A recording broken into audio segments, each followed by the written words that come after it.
It's hard to believe, but this wind-swept patch of desert was once the site of not only Utah's, but perhaps the world's largest volcanic eruption. About 6,000 cubic kilometers of magma erupted in a catastrophic event 30 million years ago. And it turns out it's one of the largest super eruptions that we are aware of in the world, of any age, anywhere. Right now, we're sitting in the middle of this caldera that's right here on the Nevada-Utah border. And from north to south, that's about 30 miles. The largest eruptions on Earth have been called supervolcanoes. And in order to be a supervolcano, it has to be over 1,000 cubic kilometers in mass. So for comparison, the eruption of Mount St. Helens that occurred in 1980 emitted 1 cubic kilometer of volcanic material. The eruption we're looking at here erupted 6,000 times that amount of material.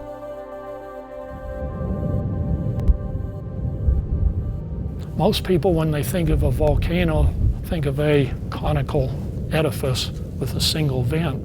Supervolcanoes, they don't stand as high cones. Instead, they form large holes in the ground. At the heart of a supervolcano is a large collapse. As a supervolcano forms, a massive pool of magma builds up and domes the surface. Eventually, the roof breaks, starting a huge eruption and emptying the magma chamber to form a bowl-shaped depression a few miles deep. The hot magma erupts violently as clouds of ash and ground-hugging pyroclastic flows rapidly spread hundreds of miles across the landscape and fill the newly formed caldera. The ash would have cut out the sun, and it would have been total darkness. This would have been a catastrophic event. It took many, many years for us to fully realize that we have a supervolcano here in western Utah.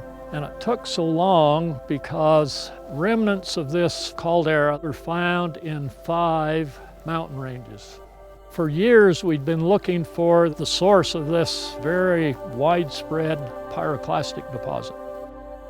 It's so old that it's been completely eroded, completely obliterated. So the only way that we know that it is here is by looking at the rocks.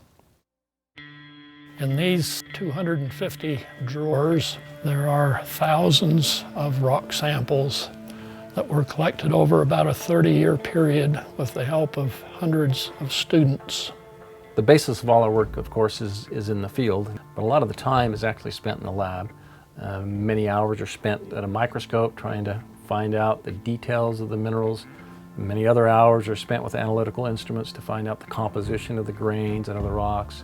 As we accumulated the data and verified the areal extent of the Wawa Springs, we found that indeed it was a super eruption from a supervolcano. In the news, you may have heard of other supervolcanoes. Some of them are still active and still churning away. The Yellowstone caldera is a supervolcano, and it's still an active system. If this is one of Earth's largest supervolcanoes, do the people in western Utah need to worry about an eruption here as well? And the answer is no. The tectonic setting is different.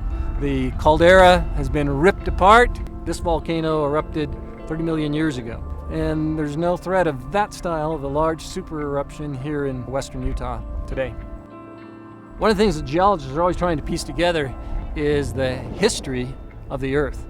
And the history of the Earth has been punctuated by catastrophic events. Identifying one of those that occurred here in western Utah will help us piece together this long chain of events that are part of Earth's history.